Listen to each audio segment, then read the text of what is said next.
Sa dilim ng gabi, may mga bagay tayong hindi dapat galawin. Lalo na kung ang mga mata ng kadiliman ay matagal nang nakasilip sa likod ng salamin. Isang antique mirror, tatlong magkaibigang babae, isang kasunduang hindi nila inakalang totoo. Ito ang kwento ng mga anino sa likod ng salamin. Hello po sa ating mga tagapakinig ng DJO Horror Stories. Isa na namang kwento ng katatakutan, minsan katatawanan, kilig at aral. Pero wag po nating kalimutan na ang kwentong ito ay kathang-isip lamang at ginawa upang magbigay aliw sa mga nakikinig.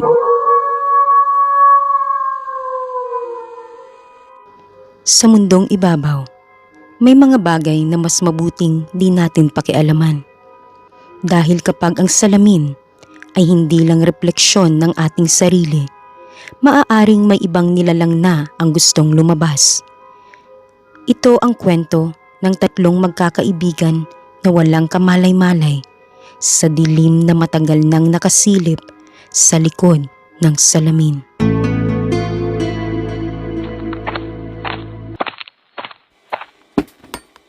Uy girls, tingnan nyo to. Galing sa junk shop. Antique mirror daw. Galing pa sa lumang kumbento. Ano? Jane, bakit mo binili yan? Mukha pa lang. May kababalaghan na. Hala ka, matatakutin ka talaga, Carla. Salamin lang yan. Hindi ka naman yan kakainin eh.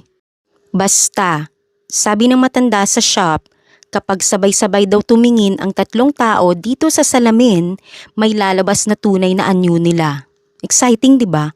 Nako, pasa ko dyan. Bahala kayo dyan, no? Ano ka ba, Carla? Masyado ka talagang matatakutin. Halika na nga. Tapusin na natin to. Itry natin. Humarap tayong tatlo sa salamin.